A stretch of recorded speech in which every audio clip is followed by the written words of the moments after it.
Hello. Magic morning. Magic morning. Okay. എവിടെ എല്ലാവരും maximum ഒന്ന് വീഡിയോ ഓൺ ചെയ്യാൻ പറ്റുന്നവരൊക്കെ ഒന്ന് ഓൺ ചെയ്യണേ. ഓക്കെ, ഇപ്പൊ ഇന്ന് വ്യാഴാഴ്ചയാണ്. നമ്മുടെ ബി മാജിക്കിലെ മൈ സ്റ്റോറി സെഷനാണ് ഇന്ന്. ഓക്കെ, ഇപ്പൊ ഒരുപാട് ആളുകളുടെ ജീവിതകഥകൾ നമ്മൾ കേട്ടിട്ടുണ്ട്. നമ്മളൊക്കെ എത്രയോ ഭാഗ്യം ചെയ്തവർ, അല്ലെങ്കിൽ നമ്മളെക്കാൾ ഒരുപാട് അനുഭവങ്ങളും ഒക്കെയുള്ള ഒരുപാട് ആളുകളുണ്ട്. അപ്പൊ എല്ലാവരുടെ ലൈഫിൽ നിന്നും ഓരോരുത്തർക്കും ഓരോ ഇൻസ്പിറേഷൻസ് കിട്ടിയിട്ടുണ്ടായിരിക്കും. ഓക്കെ, അപ്പൊ അതുപോലെ ഒരു മൈ സ്റ്റോറി സെക്ഷനാണ് ഇന്നും. അപ്പോൾ ഇന്നത്തെ സെഷനിൽ നമുക്ക് എടുക്കുന്നത് റീനു മാം ആണ്. ഫൗണ്ടർ ഓഫ് യുണീക് ഫൗണ്ടേഷൻ ആണ് മാമിന്റെ വർക്ക് ജോബിന്റെ പൊസിഷന് വരുന്നത്. സോ ഈ ഒരു സെഷൻ കൈകാര്യം ചെയ്യാൻ വേണ്ടി ഞാൻ റീനു മാമിനെ വെൽക്കം ചെയ്യാണ്. റീനു മാം,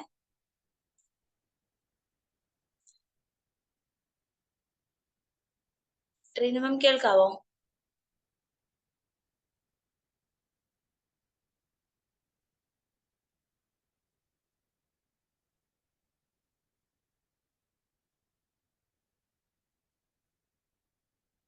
ഹലോ,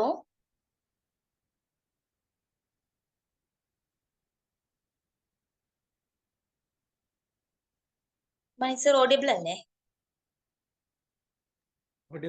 ഞാനൊന്ന് വിളിച്ചോക്കട്ടെ മോളെ. Okay okay.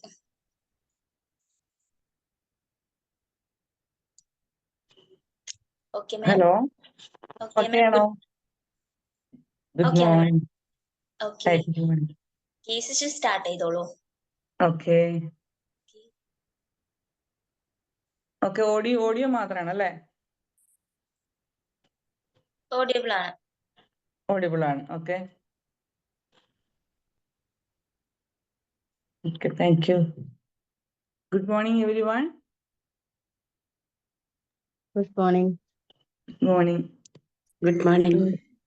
ഓക്കെ, ഇതില് എന്താ പറയാ, വിഷ്വല് കാണാനില്ല, വീഡിയോസ് ആരുടെയും കാണാനില്ല. എല്ലാരും മ്യൂട്ടാക്കി വെച്ചിരിക്കുകയാണോ?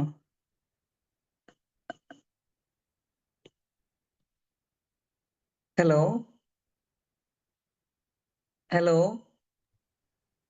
Hello ma'am. കേൾക്കുന്നുണ്ടോ? കേൾക്കുന്നുണ്ട്. കേൾക്കുന്നുണ്ട്. എല്ലാരും വീഡിയോ കട്ട് ചെയ്ത് വെച്ചേക്കുന്നതാണോ? ഹായ് ടീച്ചറെ. Hi hi hi. ഈ കണ്ട് സംസാരിക്കുമ്പോൾ പ്രത്യേക സുഖമാണല്ലോ. ഒക്കെ നിങ്ങളുടെ മെഡിറ്റേഷന്റെ ടൈമില് ഞാൻ ജസ്റ്റ് കയറിയത്. ഞാൻ ഈ പ്ലാറ്റ്ഫോമിൽ ഫസ്റ്റ് ടൈം ആണ്. ഓക്കെ, എന്റെ പേര് ഇപ്പൊ മോള് അനൗൺസ് ചെയ്തല്ലോ, റീനു എന്ന പേര്. ഓക്കെ, നമ്മുടെ ലൈഫിൽ ത്രില്ലിംഗ് ആയിട്ടുള്ള ഒരു ലൈഫ് സ്റ്റോറി അല്ല ഷെയർ ചെയ്യാനുള്ളത്. കുഞ്ഞു കാര്യങ്ങള്. ഞാന് ഒരു കർഷക കുടുംബം. നിങ്ങൾക്ക് ഈ പ്രദേശത്തുള്ളവർക്ക് എത്രമാത്രം അത് റിലേറ്റഡ് ആവാൻ പറ്റുമെന്ന് എനിക്കറിയില്ല. മലയോര കാർഷിക കുടുംബം എന്ന് പറയുന്നത് ഡിഫറെന്റ് ആയിട്ടുള്ള ഒരു ആംബിയൻസ് തന്നെയാണ്. റബ്ബറും കപ്പയും ഒക്കെ കൃഷി ചെയ്യുന്ന, അല്ലെങ്കിൽ കാടിനോടും പ്രകൃതിയോടും ഒക്കെ ശരിക്കും പടവെട്ടി മത്സരിച്ച് ജീവിക്കുന്ന ഒരു കൂട്ടം മനുഷ്യരാണ് മലയോര കർഷകർ എന്ന് പറയുന്നത്. പ്രകൃതിയെ അനുകൂലമല്ല, പ്രകൃതി തന്നെ. മഴയാണെങ്കിൽ ഭയങ്കര മഴ, കാറ്റാണെങ്കിൽ ഭയങ്കര കാറ്റ്, വെയില് മാത്രമാണ് കുറച്ച് കുറവുള്ളത്. എന്നാൽ കൃഷിക്ക് ആവശ്യം വെയിലാണ്. അപ്പോൾ ഒട്ടും ഇണങ്ങാത്ത സാഹചര്യങ്ങളും എന്താ പറയാ, ഭൂപ്രകൃതി ഒന്നും നമുക്ക് അനുകൂലമല്ല. മലകളും അല്ലെങ്കിൽ റോഡില്ലായ്മയും അങ്ങനെയുള്ളൊരു പ്രകൃതിയുള്ള സ്ഥലത്ത് ജീവിക്കേണ്ടി വരുന്ന കുറച്ച് മനുഷ്യരാണ്. അതിൽ പെട്ട ഒരാളായിരുന്നു ഞാൻ. അപ്പോൾ സ്വാഭാവികമായിട്ടും പ്രതികൂല സാഹചര്യങ്ങൾ നമ്മളെ കൂടുതൽ കരുത്തരാക്കുന്നതാണ് ജീവിതത്തിൽ നമുക്ക് ഇപ്പം മനസ്സിലാവുന്നത്. അപ്പൊ നമുക്കത് ഭയങ്കര ബുദ്ധിമുട്ടായിരുന്നു. പക്ഷെ പിന്നെ നമുക്ക് മനസ്സിലായത് നമ്മളുടെ ആരോഗ്യം, ബുദ്ധി, അല്ലെങ്കിൽ ഒന്നിനെ നേരിടാനുള്ള കരുത്തൊക്കെ നമ്മള് വളർന്നു വന്നപ്പോൾ പ്രതികൂല സാഹചര്യമാണ് ശരിക്കും നമ്മളെ കരുത്തരാക്കിയത്. അനുകൂല സാഹചര്യത്തിൽ വളർന്നിരുന്നെങ്കിൽ ഒരുപക്ഷെ നമ്മള് ജീവിതത്തിലെ വലിയ അനുഭവങ്ങൾ വന്നപ്പോൾ തളർന്നു വീണു പോയേനെ, ഉയർത്തെഴുന്നേൽക്കാൻ പറ്റില്ലായിരുന്നു. അപ്പൊ നമുക്ക് എന്ത് എക്സ്പീരിയൻസ് ആണോ നമ്മളുടെ ചൈൽഡ്ഹുഡില് അല്ലെങ്കിൽ ബിഫോർ മാരേജിൽ നമുക്ക് കിട്ടുന്നത്, അതാണ് ശരിക്കും നമ്മുടെ പിന്നെ ലൈഫിൽ അങ്ങോട്ടുള്ള നമ്മുടെ സ്ട്രെങ്ത് എന്ന് പറയുന്നത്. എന്നെ സംബന്ധിച്ചോളം ഞാന് ഒരച്ഛന്റെ 2 മക്കള്, 2 പെൺകുട്ടികള്. അതിൽ മൂത്ത പെൺകുട്ടിയായിരുന്നു ഞാൻ. നമ്മളെ ഏക വരുമാനം സ്വാഭാവികമായിട്ടും സാധാരണ അമ്മയാണ്. ഏക വരുമാനം എന്ന് പറയുന്നത് ഫാദറാവും, അച്ഛനാവും. പെട്ടെന്ന് ഒരു 10-18 വയസ്സുള്ളപ്പം അച്ഛൻ പെട്ടെന്ന് മരിച്ചു പോയി കഴിഞ്ഞാല് നമ്മൾ ഭയങ്കര വല്ലാത്തൊരു കണ്ടീഷനിലേക്ക് ചെന്ന് വിടും. അപ്പോ അവര് നല്ല ഒരു ആഗ്രഹപ്രകാരം മക്കളൊക്കെ വലുതാവുമല്ലേ, അപ്പൊ കല്യാണം കഴിച്ചു വിടണമല്ലോ, ഒരു വീടൊക്കെ വെക്കാമെന്ന് വിചാരിച്ച് ഉണ്ടായിരുന്ന വീട് പൊളിച്ചിട്ട് ഒരു ഷെഡ് ഉണ്ടാക്കി ഒരു വീടും വെക്കാം എന്ന് വിചാരിക്കുന്ന ടൈമിലാണ് കൃത്യമായിട്ട് അറ്റാക്കിന്റെ രൂപത്തിൽ അച്ഛനെ ദൈവം വിളിച്ചുകൊണ്ടുപോയി. എന്ത് ചെയ്യാൻ പറ്റും? വീടില്ല. 2 അനിയത്തിക്കാണെങ്കിൽ എന്നേക്കാൾ ഒരു വയസ്സ് താഴെയുള്ളൂ. 2 മുതിർന്ന വലിയ 2 പെൺകുട്ടികള്. അമ്മ ഒരു സാധാരണ തീരെ അങ്ങനെ പുറം ലോകമായിട്ട് വലിയ ബന്ധമൊന്നും ഇല്ലാത്തൊരമ്മ. ആകെ വരുമാനം ഉണ്ടായിരുന്ന ഒരു അച്ഛൻ മരിച്ചു പോവുകയും ചെയ്തു. ശരിക്കും പറഞ്ഞു കഴിഞ്ഞാല് അവിടെ നമുക്ക് ഹെൽപ്പ് ചെയ്യാനൊന്നും വലിയ ഇത്ര ആൾക്കാരൊന്നും ഇല്ല. ഉണ്ടെങ്കിൽ തന്നെ എല്ലാവരും നമ്മളെ പോലെ വളരെ സാധാരണക്കാരാ. അന്നന്നത്തെ അധ്വാനം കൊണ്ട് ജീവിക്കുന്ന ഓരോ കുടുംബം ഉള്ളവരോട് നമ്മളെ ഹെൽപ്പ് ചെയ്യാൻ പറഞ്ഞു കഴിഞ്ഞാൽ പറയാന്ന് മാത്രമേ ഉള്ളൂ, കേട്ട് അവരും വേദനിക്കുന്നല്ലാതെ വേറെ ഒരു മാർഗവും ഇല്ല. ഒന്നും ചെയ്യാനില്ല. അമ്മയ്ക്ക് അങ്ങനെ ജോലി എടുത്തിട്ടുള്ള പരിചയമില്ല, അതിനുള്ള വിദ്യാഭ്യാസം ഇല്ല, ഒന്നുമില്ല. ഒരു ഡിഗ്രി ഫസ്റ്റ് ഇയർ പഠിക്കുന്ന ഒരു പെൺകുട്ടിക്ക് എന്ത് ചെയ്യാൻ പറ്റും? കുറെ കരയാം, പിന്നെ അവിടെ ഇരിക്കാം, കുറെ പട്ടിണി അനുഭവിക്കാം, ഇതേ പറ്റുള്ളൂ. പക്ഷെ എന്നൊക്കെയോ നമുക്ക് നമ്മളുടെ അച്ഛൻ ജീവിച്ചിരുന്നപ്പോൾ തന്ന ഒരു ധൈര്യം എന്തെന്ന് വെച്ചാൽ ഏത് പ്രതികൂല സാഹചര്യത്തിലോ അല്ലെങ്കിൽ ആ പ്രകൃതി നമുക്ക് തന്ന ഒരു ധൈര്യം ഏത് പ്രതികൂല സാഹചര്യത്തിനെയും മറികടന്ന് ജീവിക്കണം മുമ്പോട്ട്. നമ്മള് ഈ 18 വയസ്സില് ആ കുടുംബത്തിന്റെ മൊത്തം ഉത്തരവാദിത്വം ഒരു പെൺകുട്ടി എന്നുള്ള ആ മനോഭാവം മാറ്റി വെച്ച് ഒരു ആൺകുട്ടീനെ പോലെ ഏറ്റെടുക്കാൻ തയ്യാറായതാണ് നമ്മുടെ ലൈഫിലെ ആദ്യത്തെ നമ്മുടെ ഒരു സക്സസ് എന്ന് പറയുന്നത്. അച്ഛൻ മരിച്ച് 1 മാസം കഴിഞ്ഞപ്പോൾ ഞാനൊരു ചെറിയൊരു ജോലി കണ്ടെത്തി. അത് ഇതുപോലെ തന്നെ അന്ന് നമുക്ക് ആ ജോലി എടുക്കാനുള്ള മാനസികാവസ്ഥയൊന്നുമില്ല. കാരണം അഡൾട്ടായ ആൾക്കാർക്ക് HIV പോസിറ്റീവ് വന്ന് ഒരുപാട് കൂടുതലായിരുന്നു. അപ്പൊ ശരിക്കും അഡൾട്ടിന് HIV പോസിറ്റിവിനെ കുറിച്ച് ക്ലാസ് എടുക്കലായിരുന്നു. 18 വയസ്സിലേക്ക് ശരിക്കും ഒന്നും തികഞ്ഞിട്ടില്ല. 18 വയസ്സ് തികയാത്ത ഞാൻ അതിനെക്കുറിച്ച് അതാണ് ക്ലാസ് എടുക്കാൻ കിട്ടിയ ഓപ്ഷൻസ്. അത് പല സ്ഥലങ്ങളിലുള്ള ഒരു സൊസൈറ്റിയുടെ അണ്ടറിലാണ്. ആ കമ്മ്യൂണിറ്റി അവരെ ഉണ്ടാക്കും, അവിടെ പോയിട്ട് നമ്മൾ ക്ലാസ് എടുക്കാനുള്ളത്. 18 വയസ്സുള്ള എനിക്ക് ആ സബ്ജക്റ്റിനെ കുറിച്ച് പറയാൻ ശരിക്കും ജാള്യതയുണ്ട്, ശരിക്കും പറയാൻ കുറച്ച് ബുദ്ധിമുട്ടുണ്ട്. പക്ഷെ ഞാൻ അതൊക്കെ മാറ്റി വെച്ചിട്ട്, കാരണം എൻ്റെ അന്നമാണത്, വേറെ മാർഗമൊന്നുമില്ല. അപ്പൊ മെച്യൂരിറ്റി ഫീൽ ചെയ്യാൻ വേണ്ടിയിട്ട് ഞാൻ ആദ്യമായിട്ടൊന്ന് സാരി ഉടുത്തത് എനിക്ക് ഇപ്പോഴും ഓർമ്മയുണ്ട്. സാരി ഉടുക്കുകയാണെന്ന് വെച്ചാൽ കുറച്ചും കൂടെ നമ്മളെ കാണുമ്പോൾ ഒരു മെച്യൂരിറ്റി ഫീൽ ചെയ്യുമല്ലോ. അപ്പോൾ ചുരിദാർ ഒഴിവാക്കി ഞാൻ അന്ന് മുതൽ സാരിയായിരുന്നു ഉടുത്തോണ്ടിരുന്നത്. സാരി ഉടുത്ത് ഈ അഡൾട്ടിനും എന്നെക്കാളിലും 10-30 വയസ്സും മേലെയുള്ള ആൾക്കാരുടെ മുന്നിലേക്ക് ഞാൻ HIV AIDS-നെ കുറിച്ച് ക്ലാസ് എടുക്കാനാണ് പോയത്. നമുക്ക് മനക്കരുത്ത് അത്രയും മേലെ വേണം. കാരണം ഈ സബ്ജക്റ്റ് പറയുമ്പം പതറരുത്. ആ സബ്ജക്റ്റ് സംസാരിക്കുമ്പോൾ നമ്മൾക്ക് അതിൽ ഭയങ്കര കോൺഫിഡൻസോടെ സംസാരിക്കണം. മുമ്പിലിരിക്കുന്നത് 2 ജെൻഡറിലുള്ള ആൾക്കാരാണ്, അവരോട് വേണം നമ്മൾ ഇതിനെക്കുറിച്ച് സംസാരിക്കാൻ. അപ്പോ അതൊരു 1 ഇയറോളം ശരിക്കും ആ ജോലി തന്നെയായിരുന്നു. അത് വലിയൊരു എക്സ്പീരിയൻസ് ആണ്. എന്നെ സംബന്ധിച്ചോളം ലൈഫിൽ എന്ത് സബ്ജക്റ്റിനെ കുറിച്ചും പിന്നെ സംസാരിക്കുന്നതിൽ എനിക്ക് ഒരിക്കൽ പോലും ഒരു സഭാകമ്പം ഫീൽ ചെയ്തിട്ടില്ല.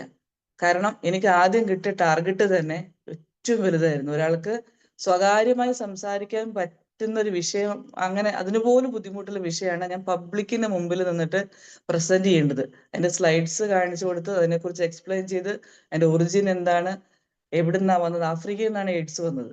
അപ്പോൾ ഇതെവിടുന്ന് സ്റ്റാർട്ട് ചെയ്തു, എങ്ങനെ നമ്മുടെ ജീവിതത്തിൽ അതിനെക്കുറിച്ച് പ്രിവെന്റ് ചെയ്യണം, അതിനോട് അനുബന്ധമായ അസുഖം എന്താ, ജീവിത രീതികൾ എന്താ അതിന്റെ എന്നൊക്കെ സംസാരിക്കാൻ അതിനുവേണ്ടി നമ്മൾ എടുക്കുന്ന പ്രിക്കോഷൻസ് എന്താണ്, ഇതൊക്കെ സംസാരിച്ചത് 18 വയസ്സായ പെൺകുട്ടിയായിട്ട് ലൈഫിൽ പിന്നെ ഒരിക്കൽ പോലും എന്ത് സബ്ജക്റ്റിനെ കുറിച്ചും എനിക്ക് സംസാരിക്കേണ്ടതിൽ ഒരിക്കൽ പോലും ജാള്യത തോന്നിയിട്ടില്ല.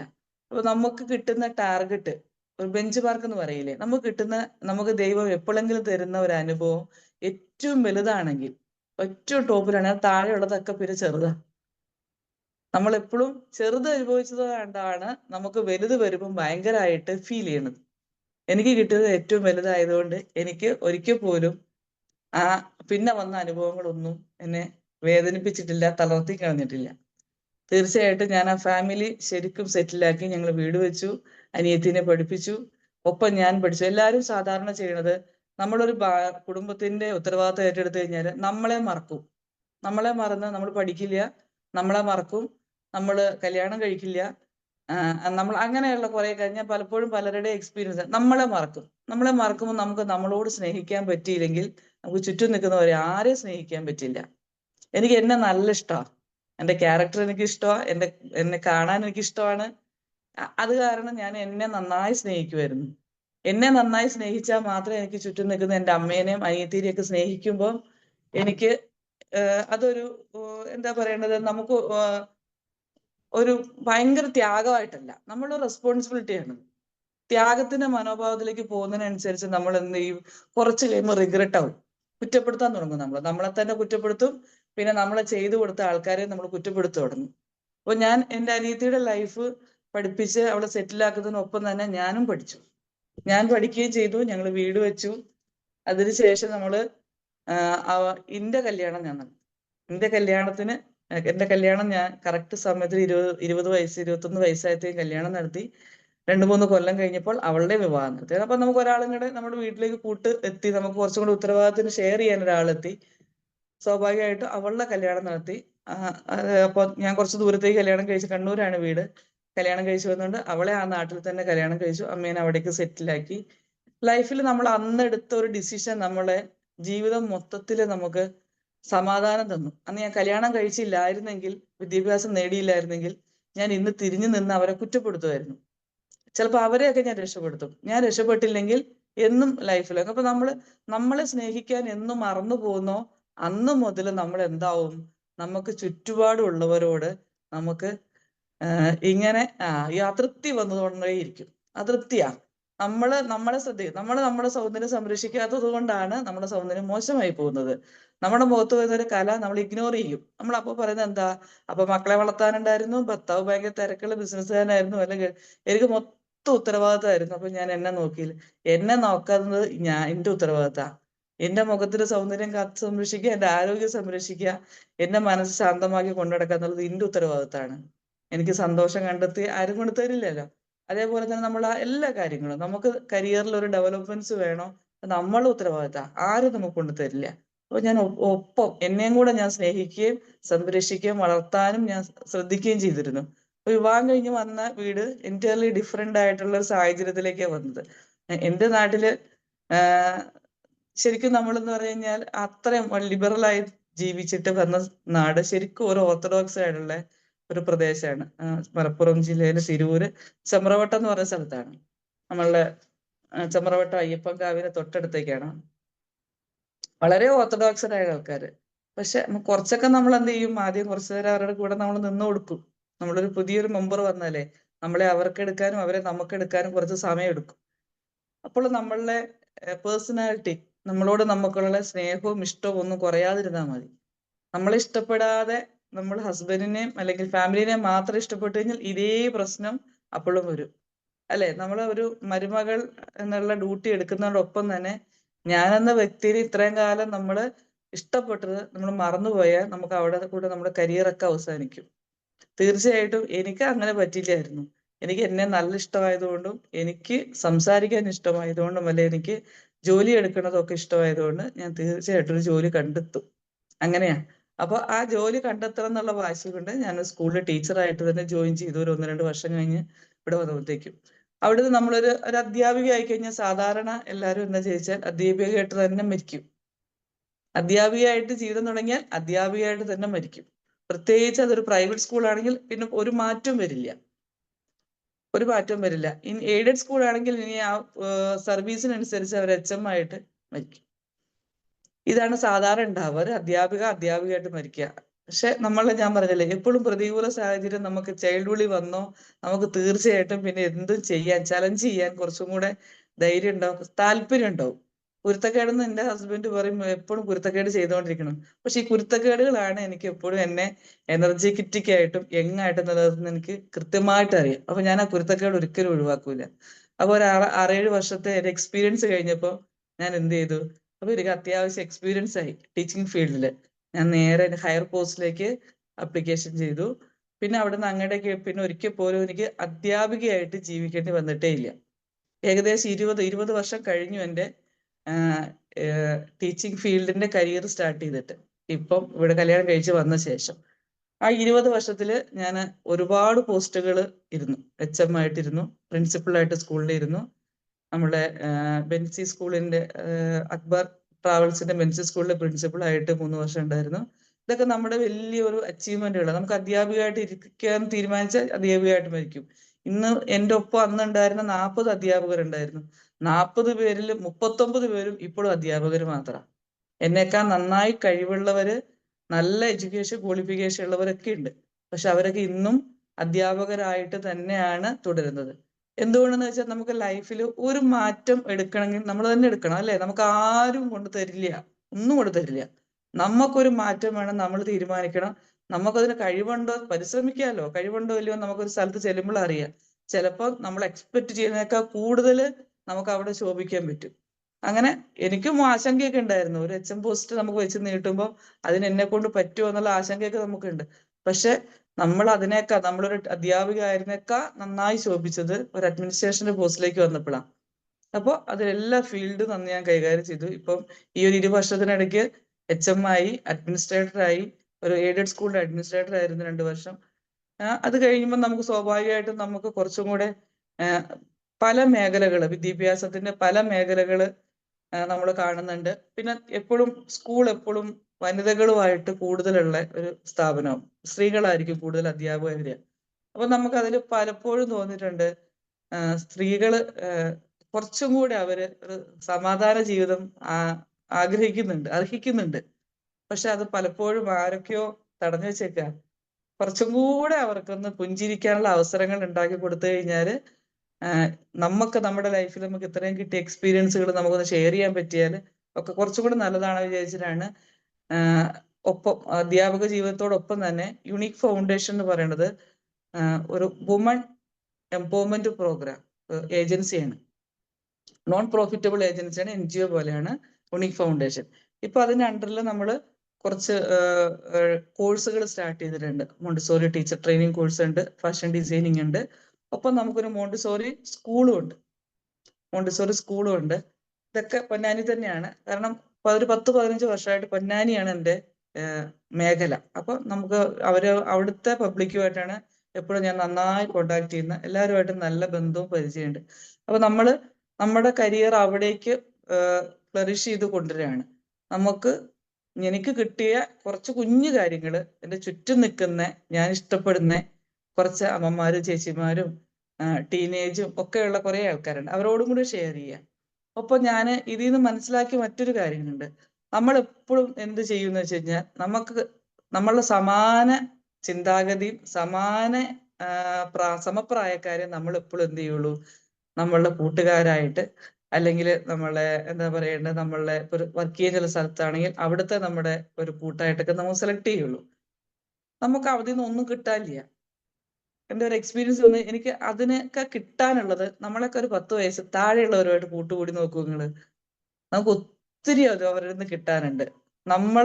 നമുക്കറിയാത്ത ഒരുപാട് കാര്യങ്ങൾ നമ്മളെയൊക്കെ 10 വയസ്സ് താഴെയുള്ള പെൺകുട്ടിക്കാണെങ്കിലും ആൺകുട്ടിക്കാണെങ്കിലും അറിയാം. അപ്പൊ നമുക്ക് അറിവ് കൂടും, നമ്മളുടെ മനോഭാവം മാറും. നമ്മൾ എപ്പോഴും കൂട്ടുകൂടും നമ്മളൊക്കെ ഒരു 4 വയസ്സ്, നമ്മളൊക്കെ ആ പ്രായമായാലും പോലെ നമ്മളൊക്കെ ചിന്താഗതിയിൽ മതിയായി എന്ന് ചിന്തിക്കുന്ന ഒരാളാവും, അല്ലെ? അപ്പൊ നമ്മൾ സ്വാഭാവികമായിട്ടും നമ്മളും വയസ്സരായി പോകും.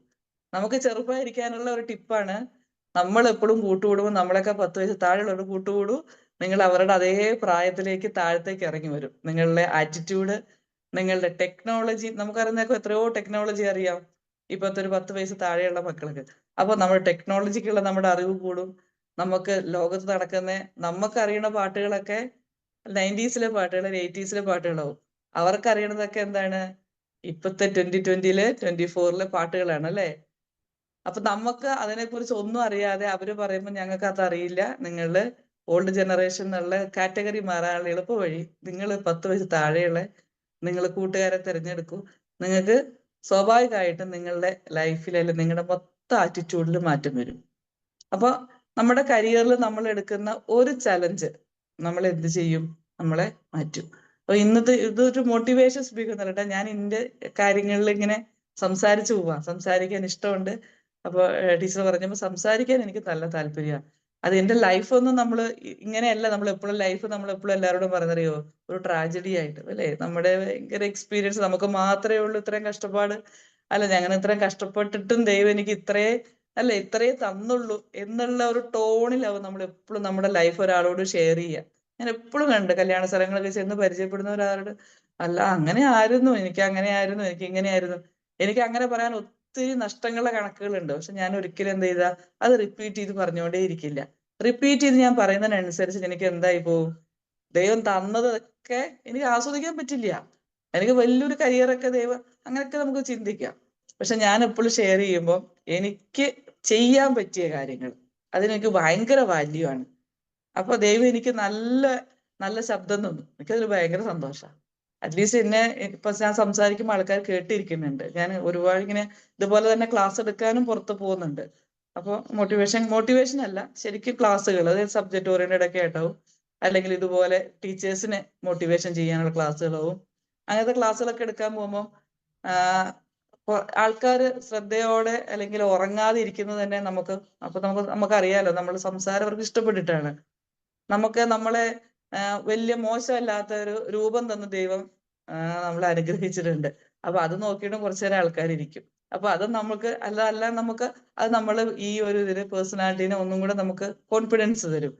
അങ്ങനെ നമുക്ക് നല്ല കൈയുണ്ട്, നല്ല കാലുണ്ട്, നല്ല മുടിയുണ്ട്, നല്ല നിറമുണ്ട്, അല്ലെങ്കിൽ നല്ല കണ്ണുണ്ട്, നല്ല ചിരിയുണ്ട്, എല്ലാം നല്ലതാണെന്ന് ചിന്തിച്ചു കഴിഞ്ഞാല് മോശമായ കുറേ കാര്യങ്ങൾ ഇതിനോടൊപ്പം തന്നെ ഉണ്ടാവും. തീർച്ചയായിട്ടും ഉണ്ടാവും.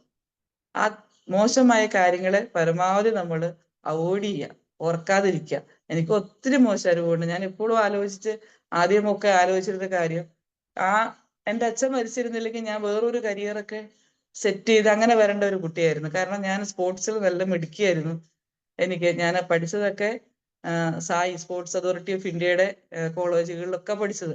ആ ഒരു നല്ല കരിയർ എനിക്ക് ഓൾറെഡി സെറ്റ് ചെയ്ത് പോകാൻ പറ്റുന്ന ഒരു ടൈമിലാണ് അച്ഛൻ മരിച്ചു പോകുന്നത്. അപ്പൊ എനിക്ക് സ്വാഭാവികമായിട്ട് എനിക്ക് ഭയങ്കര റിഗ്രറ്റ് വരേണ്ടതാണ്. അല്ലെ, ഞാൻ 8ാം ക്ലാസ് മുതൽ സ്പോർട്സ് സായിയിൽ പഠിച്ചുകൊണ്ടിരുന്ന കുട്ടിയാണ്. അപ്പൊ സ്വാഭാവികമായിട്ട് എനിക്ക് നല്ലൊരു കരിയർ ഉണ്ടായിരുന്നത് പെട്ടെന്ന് പോയി. പക്ഷെ ഞാൻ അപ്പൊ ആലോചിക്കുന്നത്, അതിനേക്കാൾ ഉപരി ചിലപ്പം ഞാനൊരു സാധാരണ ഏതെങ്കിലും ഒരു ജോബിൽ കയറും, ഗവൺമെന്റ് സെക്ഷനിൽ. പക്ഷെ അതിനേക്കാൾ കൂടുതൽ എനിക്ക് സെൽഫ് സാറ്റിസ്ഫാക്ഷൻ കിട്ടിയത് ഇങ്ങനെയാ. അപ്പൊ ഇത് ചിലപ്പോൾ ഇങ്ങനെ ആയിരിക്കും നമ്മുടെ ലൈഫിൽ നമുക്ക് വെച്ചിരിക്കുന്ന കാര്യം. മറ്റത് ഓർത്ത് റിഗ്രറ്റ് ചെയ്തിട്ട് ഇനി ഒരു കാര്യമില്ല. എനിക്ക് ഈ പ്രായത്തിൽ സ്പോർട്സ് എന്തായാലും സെലക്ട് ചെയ്യാൻ പറ്റൂല. ഇതുപോലെ സംസാരിക്കാനാണ് എനിക്ക് ഇപ്പോഴും താല്പര്യം. അപ്പൊ അതൊരു മോട്ടിവേഷൻ സ്പീക്കല്ല, നിങ്ങളുടെ കൂടെ ഇരുന്ന് സംസാരിക്കാൻ ഇഷ്ടമുള്ള, ശരിക്കും ഒന്നിച്ചിരുന്ന് ഒരു ചായ കുടിച്ചിട്ട് കുറേ കാര്യങ്ങൾ പറയുക ആണ്. എനിക്ക് ഹസ്ബൻഡ് നാട്ടിൽ തന്നെ ജോലി എടുക്കുന്ന ഒരാളാണ്, ബിസിനസ് ചെയ്യുന്നതാണ്. 2 ആൺകുട്ടികളാണ്. മൂത്ത ആള് ജോലിയായി UK-യിലാണ്. രണ്ടാമത്തെ ആള് ഇതിപ്പോ PG പഠിക്കാൻ വേണ്ടിയിട്ട് പോകുന്നു, UK-യിലേക്ക് തന്നെ പോവാണ്. അപ്പൊ നമ്മളെ ലൈഫിൽ ഏകദേശം മക്കളുടെ ഉത്തരവാദിത്തങ്ങളൊക്കെ ഏകദേശം കുറച്ചും കൂടെ നമ്മൾ ഫ്രീ ആയി തുടങ്ങി. നമുക്ക് എനിക്ക് തോന്നുന്നു ഒന്നും കൂടെ രണ്ടാമത് ഒരു പ്രാവശ്യം കൂടെ ലൈഫ് എൻജോയ് ചെയ്യാതെ എനിക്ക് തോന്നുന്ന ഒരു ടൈമാണ്. കാരണം കുറച്ച് റെസ്പോൺസിബിലിറ്റി ഒക്കെ കുറഞ്ഞു തുടങ്ങി. അപ്പൊ കുറച്ചധികം സമയം നമുക്കിനി കുറച്ചുകൂടെ കൂടുതൽ എൻജോയ് ചെയ്ത് ഹാപ്പി ആയിട്ട് കുറച്ചു കാലം, ഒരു 10-20 വർഷമെങ്കിലും വീണ്ടും നമുക്ക് അന്ന് എവിടെയൊക്കെ പോകാൻ പറ്റിയില്ലേ അതൊക്കെ ഒന്ന് പോകണം എന്നൊക്കെ ആഗ്രഹിച്ചിട്ടാണ് ഇപ്പൊ നിൽക്കുന്നത്. അപ്പോ എല്ലാരെയും നിങ്ങളുടെ ടൈം എത്ര? 6:15 ആറായി. എല്ലാരെയും കാണണമെന്നുണ്ടായിരുന്നു. നമുക്ക് ഈ കണ്ട് സംസാരിക്കുന്നവർക്ക് അങ്ങനെയാണല്ലോ, ആൾക്കാരെ കാണാനും പരിചയപ്പെടാനും എപ്പോഴും ഇഷ്ടമാണ്. അപ്പൊ എത്ര പേരെ പരിചയപ്പെടുന്നു അത്രയും നമുക്ക് ഹാപ്പിയാണ്. പിന്നെയും കാണുമ്പോൾ എന്റെ ഹസ്ബൻഡ് എന്റെ കൂടെ യാത്രയെ പറയും, ഇവിടെ ഇലക്ഷൻ നിർത്തുന്നു. കാരണം ആരെ കണ്ടാലും ഒക്കെ പരിചയമുള്ള മുഖങ്ങളാവും. അപ്പൊ ഞാൻ എല്ലാരോടും പറഞ്ഞിട്ടാ അപ്പൊ ഇവിടെ ഇലക്ഷൻ നിർത്തണം, ഇവള് വേഗം ജയിക്കും പറയും. കാരണം അത്ര ആൾക്കാരുമായിട്ട് ഇടപെടാനും സംവദിക്കാനും എനിക്ക് ഏറ്റവും ഇഷ്ടം. അപ്പൊ ലൈഫിൽ എനിക്ക് എന്നെ സ്നേഹിച്ചത് കൊണ്ടാണ് എനിക്ക് ലൈഫിൽ ശരിക്കും, എന്നെ സ്നേഹിച്ചതുകൊണ്ടും വിശ്വസിച്ചതുകൊണ്ടും എന്നെ റെസ്പെക്ട് ചെയ്തതുകൊണ്ടാണ് ശരിക്കും ഞാൻ ഇന്ന് ഹാപ്പിയായി ജീവിക്കുന്നത്. ഹാപ്പി ആവാതിരിക്കാൻ ഒരുപാട് കാരണം ഉണ്ടായിട്ടും ഞാൻ ഇന്ന് ഹാപ്പി ആയിട്ടിരിക്കുന്നത് ഞാൻ എന്നെ സ്നേഹിച്ചതുകൊണ്ട് മാത്രമാണ്. അന്നും ഇന്നും എന്നെ ഞാൻ ഒരിക്കലും മറന്നുപോയില്ല. ഞാൻ എപ്പോഴൊക്കെ എന്നെ ഓർക്കേണ്ട അവസരങ്ങളുണ്ടോ അന്നൊക്കെ ഞാൻ ഓർത്തു. എനിക്ക് വേണ്ടതൊക്കെ ഞാൻ ചെയ്തു. എനിക്ക് ചുറ്റുമുള്ളവർക്ക് ചെയ്യുന്നതോടൊപ്പം തന്നെ എനിക്ക് വേണ്ട എല്ലാ കാര്യങ്ങളും ഞാൻ ചെയ്തുകൊണ്ട് പോയതുകൊണ്ടാണ് അതെല്ലതും, സൗന്ദര്യത്തിന് സംരക്ഷണമാണെങ്കിലും ആരോഗ്യ സംരക്ഷണമാണെങ്കിലും വിദ്യാഭ്യാസമാണെങ്കിലും കരിയർ ആണെങ്കിലും എല്ലാം എന്നെയും കൂടെ സ്നേഹിച്ചിട്ടാണ് ഞാൻ മുമ്പോട്ട് പോയത്. അതുകൊണ്ട് ഞാൻ ഇന്ന് ഹാപ്പി ആയിട്ടാണ് ജീവിക്കുന്നത്. അറ്റ് പ്രസന്റ് നല്ല ഹാപ്പി ആയി ജീവിക്കുന്ന ഒരു വ്യക്തി തന്നെയാണ്. അപ്പൊ എല്ലാവർക്കും എന്റെ ഹാപ്പിനെസ് സ്പ്രെഡ് ചെയ്യാൻ, അല്ലെങ്കിൽ അത് ചെറുതായിട്ടെങ്കിലും നിങ്ങളിലേക്ക് എത്തിപ്പെടാൻ, നിങ്ങളെ സ്നേഹിക്കൂ. എനിക്ക് ആ ഒരു മോട്ടിവേഷൻ തരാനുള്ളൂ. നിങ്ങളെ സ്നേഹിക്കൂ, പൂർണ്ണമായിട്ടും നിങ്ങളെ സ്നേഹിക്കൂ. നിങ്ങളുടെ സർവ്വ പേഴ്സണാലിറ്റിയെ നിങ്ങൾ സ്നേഹിക്കൂ. തീർച്ചയായിട്ടും നിങ്ങൾ ഇനിയും കൂടുതൽ ഉയരങ്ങളിലേക്ക് എത്തും. Thank you. Okay Reenu ma'am, thank you so much. Anyway ഒരുപാട് മൈ സ്റ്റോറി കാര്യങ്ങളൊക്കെ നമ്മൾ കേട്ടിട്ടുണ്ട്. ബട്ട് അതിൽ നിന്ന് എന്തോ സംതിങ് ഇത് ഡിഫറെന്റ്. കാരണം ഫസ്റ്റ് തൊട്ടേ നമുക്ക് പോസിറ്റീവ് മാമിന്റെ അടുത്ത് കിട്ടിയോണ്ടേ ഇരിക്കുന്നത്. മാം ആ സെൽഫ് ലെവലിൽ ഫോക്കസ്, മാമിന്റെ സെൽഫ് ലെവലിലൂടെ മാമിന് കിട്ടിയത് അച്ചീവ് ചെയ്യുമ്പോൾ നമ്മൾ ആലോചിക്കണം നമ്മൾ നമുക്ക് വേണ്ടി എന്തൊക്കെ ചെയ്തിട്ടുണ്ട്.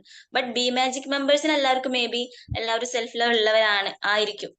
ബട്ട് ആ സെൽഫ് ലവിന്റെ റിസൾട്ട് മാം സംസാരിക്കുമ്പോൾ തന്നെ ആ ഹാപ്പിനെസ് നമുക്ക് ഫീൽ ചെയ്യുന്നുണ്ട്. So thank you so much മാം ഇതുപോലൊരു സെഷൻ തന്നതിന്. എനിവേ നമ്മുടെ മെമ്പേഴ്സ് നമ്മളൊരു ഫീഡ്ബാക്ക് സെഷന് വേണ്ടി ഇൻവൈറ്റ് ചെയ്യാണ്. ആരാ ഫസ്റ്റ് ഫീഡ്ബാക്ക് പറയുന്നത്? Okay Sindhu ma'am. Hi, magic morning. എന്റെ മോളെ പഠിപ്പിക്കുന്ന ടീച്ചറാട്ടാ, ഫാഷൻ ഡിസൈനിങ് പഠിപ്പിക്കുന്ന ടീച്ചറാണ്. അപ്പൊ ഞാൻ ഇന്നലെ ഇങ്ങനെ ആലോചിച്ച് ടീച്ചറെ ഒന്ന് വിളിച്ചു നോക്കിയാലോ എന്ന് വിചാരിച്ചിട്ടാണ് ഞാൻ ടീച്ചറെ വിളിച്ചത്. ടീച്ചർ വിളിച്ചപ്പോ തന്നെ എന്നോട് ഓക്കെ പറഞ്ഞു. അതിനെന്താ, ഞാൻ ചെയ്യാലോ പറഞ്ഞു. പക്ഷെ ഇത്രയും മോട്ടിവേഷൻ തന്നുകൊണ്ട് ഇത്രയും നല്ല രീതിയിൽ സംസാരിക്കും എന്നുള്ളത് സത്യം പറഞ്ഞ ഇപ്പൊ മനസ്സിലായിട്ടാ. കാരണം ടീച്ചറെ വിളിക്കുമ്പോഴൊക്കെ ടീച്ചർ നല്ല ഉള്ളു തുറന്നൊരു സംസാരം നമുക്ക് കേട്ടാൽ മനസ്സിലാവുമല്ലോ. അങ്ങനെയാണ് എന്നോട് സംസാരിക്കാറ്. ഇപ്പൊ മോളെ കാര്യങ്ങൾ പറയുകയാണെങ്കിൽ എല്ലാം ടീച്ചർ ഭയങ്കര എന്താ പറയാ, ഭയങ്കര ഇൻട്രസ്റ്റോട് കൂടിയിട്ട് എന്നോട് സംസാരിക്കാറ്. അപ്പൊ എനിക്ക് മനസ്സിലായി ടീച്ചർ ചിലപ്പോ അങ്ങനത്തെ ഒരാളായിരിക്കും എന്നുള്ളത് എനിക്ക് തോന്നിയിട്ടുണ്ടായിരുന്നു. പക്ഷെ എന്നാലും അതിനേക്കാളും ഉപരി ടീച്ചർ ഇപ്പൊ നല്ല രീതിയിൽ ക്ലാസ് എടുത്തു. ടീച്ചറെ സ്റ്റോറീസ് ടീച്ചർ നല്ല രീതിയിൽ പറഞ്ഞു. ഞാൻ പറഞ്ഞു മോട്ടിവേഷൻ മറ്റുള്ളവർക്ക് ഒരു ഇൻസ്പയർ കിട്ടുന്ന പോലത്തെ രീതിയിൽ ടീച്ചർ ക്ലാസ് പറയണം എന്നൊക്കെ പറഞ്ഞപ്പോ എല്ലാവരും ഇന്ന് രാവിലെ കുറച്ച് ഞാൻ ടെൻഷൻ അടിച്ചുട്ടാ. കുറേ നേരം വിളിച്ചിട്ട് ടീച്ചർ ഫോൺ എടുക്കില്ല. ഇനി നീറ്റിട്ടില്ലേ, ഉറങ്ങി പോവോ, എന്താ ഞാൻ ചെയ്യാ. പിന്നെ ഞാൻ മനസ്സിൽ കൊടുത്ത് ഇല്ല ടീച്ചർ എന്തായാലും എഴുന്നേൽക്കും, ടീച്ചർ ക്ലാസ് എടുക്കുന്ന സമയത്തേക്ക് എഴുന്നേൽക്കും എന്നൊക്കെ മനസ്സിൽ കൊണ്ട് കൊടുത്തപ്പോ പിന്നെ നമ്മൾ അത് ഇതായി. എന്തായാലും നല്ലൊരു സ്റ്റോറി ആയിരുന്നു ടീച്ചറെ. മറ്റുള്ളവർക്ക് നല്ലോണം മോട്ടിവേഷൻ കൊടുക്കുന്നത്. എപ്പോഴും സെൽഫ് ലവ് ആണ് ഏറ്റവും പ്രധാനം നമ്മുടെ ജീവിതത്തിൽ. എല്ലാവരും ചെയ്യണം എന്താ പറയുക, ഉത്തരവാദിത്തങ്ങളുടെ ഇടയിൽ നമ്മളെ മറന്നു പോകും. നമ്മളെ സ്നേഹിക്കാനും നമ്മളെ സംരക്ഷിക്കാനും നമ്മൾ മറക്കും. എന്നിട്ട് നമ്മൾ പഴി മുഴുവൻ മറ്റവർക്ക് കൊടുക്കും. നമ്മൾ നമ്മളെ കാര്യം നോക്കൂല. എന്നിട്ട് നിന്നെ നോക്കിയത് കാരണം ഞാൻ ഇങ്ങനെയായി, ഈ കുടുംബം നോക്കിയ കാരണം ഞാൻ ഇങ്ങനെയായി, ഇങ്ങനെ പറഞ്ഞു പോകും. നമ്മൾ നമ്മളെ നോക്കാൻ മറന്നു പോണതാണ്. അപ്പൊ അതൊക്കെ ടീച്ചർ ഇവിടെ തിരുത്തി തന്നു. ഇപ്പൊ ബി മാജിക്കിലുള്ള എല്ലാ മെമ്പേഴ്സും സെൽഫ് ലവ് ഉള്ള ആൾക്കാരാണ്. എങ്കിൽ കൂടി ഒന്നും കൂടി അടിവര ഇട്ടുകൊണ്ട് എല്ലാരെയും ഓർമ്മപ്പെടുത്തി തന്നതിന് കൂടുതൽ നന്ദി പറയും ടീച്ചറോട്. ഓക്കെ, താങ്ക് യു ടീച്ചറെ, thank you. Okay thank you so much Sindhu ma'am. Then next ആരാ വരുന്നത്? പെട്ടെന്ന് ഹാൻഡ് റൈസ് ചെയ്യാവോ?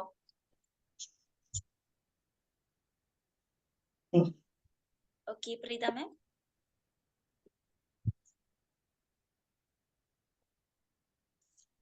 പ്രീത മാം കേൾക്കാവോ? കേക്കാം. ഹലോ, പറഞ്ഞോളൂ. Magic morning all. Rinu ma'am എന്താ പറയുക, നല്ല നമുക്ക് ഒരു വ്യത്യസ്ത തരത്തിലുള്ള ഒരു മോട്ടിവേഷൻ ആണ് ഇന്നത്തെ.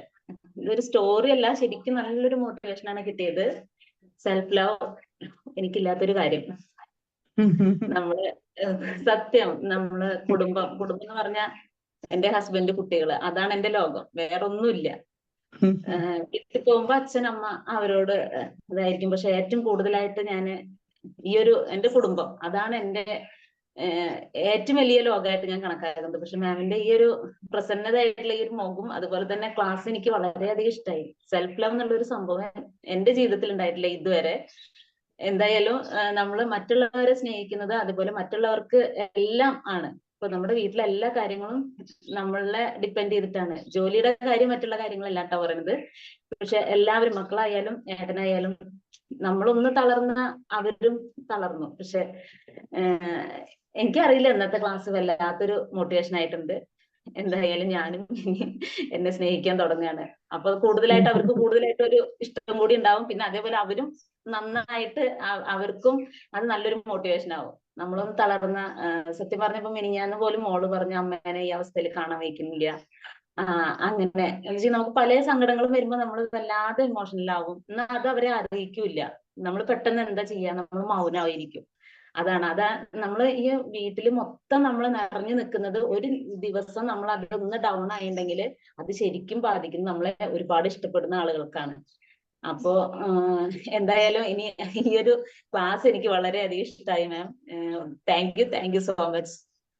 Thank you. Okay. Thank you so much Preetha ma'am. Then ഇനി ആരാ സംസാരിക്കുന്നേ? പെട്ടെന്ന് ഹാൻഡ് റൈസ് ചെയ്യാവോ, അല്ലെങ്കിൽ അൺമ്യൂട്ട് ചെയ്ത് സംസാരിക്കാം.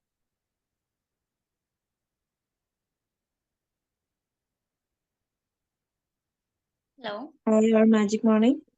ഓക്കെ. റീനു മാം വളരെ നല്ലൊരു സെഷൻ ആയിരുന്നു.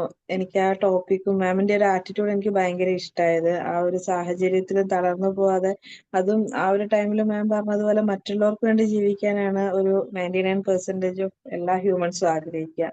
ഇപ്പൊ സ്വന്തം ജീവിതം എപ്പോഴും മറന്നു പോകുന്ന ഒരു അവസ്ഥയായിരിക്കും. പക്ഷെ മാം ഇവിടെ നന്നായിട്ട് ആ സെൽഫ് ലവ് ആ ഒരു കാലഘട്ടം മുതലേ മെയിൻറ്റെയിൻ ചെയ്തു. അന്നൊരു മോട്ടിവേഷൻ ക്ലാസ്സോ വേറൊരു മെഡിറ്റേഷനോ ഒന്നും ഇല്ലാതെ അത് മാമിന്റെ ഉള്ളിൽ നിന്ന് തന്നെ വന്ന ഒരു സംഭവം ആയതുകൊണ്ട് തന്നെ ഈ ഒരു നല്ല രീതിയിൽ എത്തിപ്പെടാനും ഞങ്ങൾക്കൊക്കെ നല്ലൊരു ക്ലാസ് തരാനും കഴിഞ്ഞു. Thank you ma'am. Thank you so much. Thank you. Okay, thank you Shreeshna ma'am. Jubi ma'am കേൾക്കാവോ? ജൂബി മാം ലെഫ്റ്റ് ആയിട്ടുണ്ടോ? ഓക്കെ. മണിസ.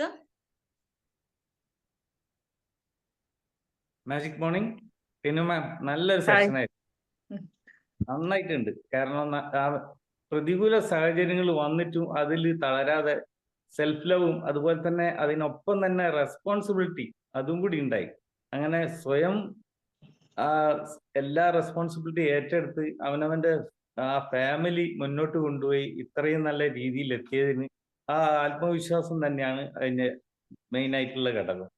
അപ്പം സാധാരണ ഒരു ടീച്ചിങ് പ്രൊഫഷണൽ അധ്യാപികയായി, അതിനുശേഷം പ്രിൻസിപ്പളായി, അഡ്മിനിസ്ട്രേറ്ററായി, അതിനുശേഷം യുണീക്ക് ഫൗണ്ടേഷൻ എന്നുള്ള കാര്യങ്ങളും സ്കൂളുകളും ഒക്കെ നടത്താനുള്ള ഒരു മനോധൈര്യം അതുകൊണ്ട്, അതുപോലെ തന്നെ ഈ സെൽഫ് ലവ് ആണ് ഇന്നത്തെ ഏറ്റവും മികച്ചതായിട്ടുള്ള ഒരു പോയിന്റ് മാം പറഞ്ഞു തന്നത്. അത് ഉള്ളതിനെ കൊണ്ടാണ് ഇത്രയും പുരോഗതിയിലേക്ക് എത്തിയത്. പിന്നെ വേറൊരു കാര്യം എന്താ വെച്ചാൽ മറ്റുള്ളവർ പറയുന്നതിനെക്കാട്ടി ഡിഫറെന്റ് ആയിട്ട് പോസിറ്റീവായിട്ടുള്ള ഒരു കാര്യങ്ങൾ തന്നെയാണ് പറഞ്ഞത്. പ്രതികൂല സാഹചര്യം ഉണ്ടെങ്കിലും അതിലേറെ ഹാപ്പി ആയിട്ടുള്ള ഒരു മൂമെന്റ്സ് ആണ് ഉണ്ടായത്.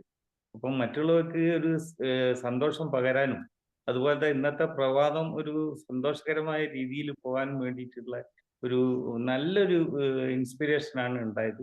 കാര്യങ്ങൾ വ്യക്തമായിട്ട് ഒഴുക്കോട് കൂടിയിട്ട് സംസാരിച്ചത് കേട്ട് നിൽക്കാനുള്ള ഒരു പ്രിയം തോന്നുന്ന വിധത്തിലാണ് സംഗതി പ്രസന്റ് ചെയ്തത്. നല്ലൊരു സെഷൻ ആയിരുന്നു. Thank you very much. Thank you very much. Okay, thank you Mani sir. Then Unnikrishnan sir. Hello, magic morning ma'am. ഇന്നത്തെ ക്ലാസ് വളരെ ക്ലിയറായ ഒരു സ്റ്റോറിയാണ്. പ്രത്യേകിച്ച് മാം പ്രസന്നതയോടുകൂടി ക്ലാസ് എടുത്തു. അതുപോലെ തന്നെ നേരത്തെ സംസാരിച്ച എൻ്റെ വൈഫാണ്. വൈഫിന്റെ ഒരു വൈഫിനെ ഡിപ്പെൻഡ് ചെയ്തിട്ടാണ് ഞങ്ങളുടെ ജീവിതത്തിൽ ഈ ഫാമിലി മുന്നോട്ട് പോയിക്കൊണ്ടിരിക്കുന്നത്. അവരുടെ ഒരു തടസ്സം വന്നു കഴിഞ്ഞാൽ ഞങ്ങൾ എല്ലാവരും ഡൗൺ ആവും. പിന്നെ എപ്പോഴും പറയുന്ന കാര്യമാണ്, നമ്മൾ നമ്മളെ തന്നെ നോക്കാനുള്ളൂ, വേറെ ആരുമില്ല. അതുകൊണ്ട് നമ്മൾ സന്തോഷമായിരിക്കുക എന്നുള്ള കാര്യം. ബാക്കിയുള്ള കാര്യങ്ങളൊക്കെ പിന്നെ വരും. ഈ ബിമാജിക്കിൽ വരാൻ തന്നെ ഭാഗ്യം ഉണ്ടായത് വലിയൊരു അനുഗ്രഹമായി കണക്കാക്കുന്നു. Thank you ma'am. Thank you all. Have A nice day. Thank you. Thank you sir. Thank you so much. Then ഇനി ആരും ഫീഡ്ബാക്ക് പറയാൻ മുന്നോട്ട് വരുന്നുണ്ടോ?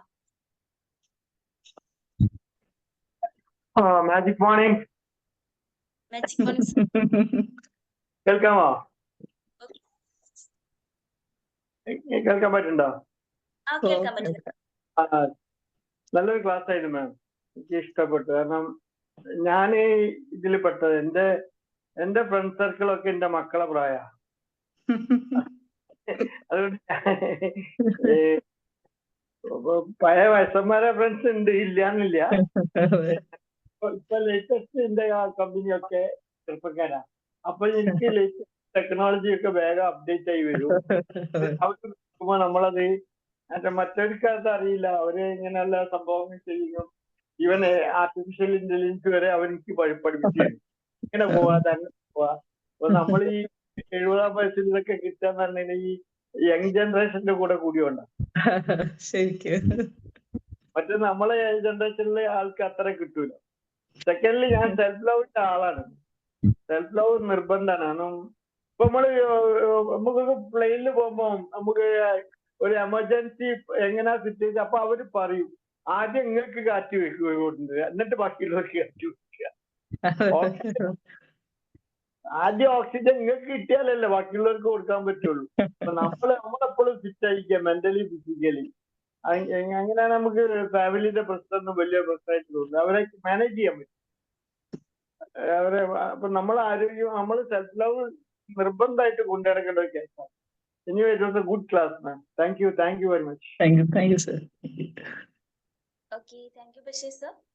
Divya ma'am.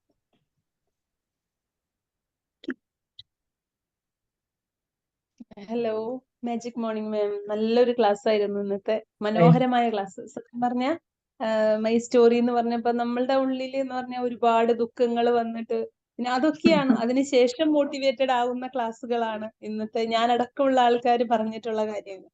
അതിൽ നിന്ന് വളരെ വ്യത്യസ്തമായിട്ട് ദുഃഖങ്ങളും വിഷമങ്ങളും ഒക്കെ ഉണ്ടാവും എല്ലാവരുടെ ജീവിതത്തിലും. എങ്കിലും നമ്മള് സ്വയം സെൽഫ് ലവ് എന്ന് പറയുന്നത് എല്ലാവരും ഇപ്പൊ ഫീഡ്ബാക്കിൽ പറഞ്ഞ ഒരു കാര്യം തന്നെയാണ് എനിക്കും സൂചിപ്പിക്കാനുള്ളത്.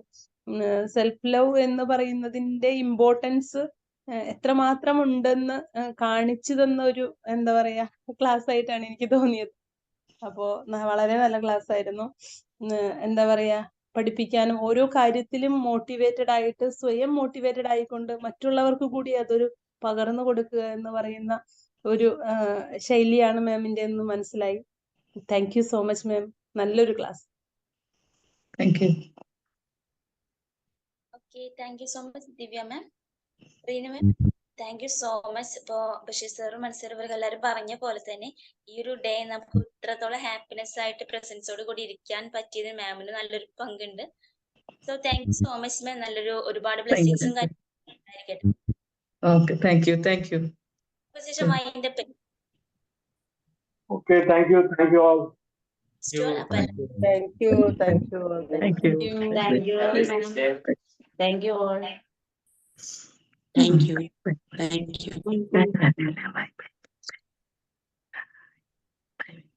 Yeah.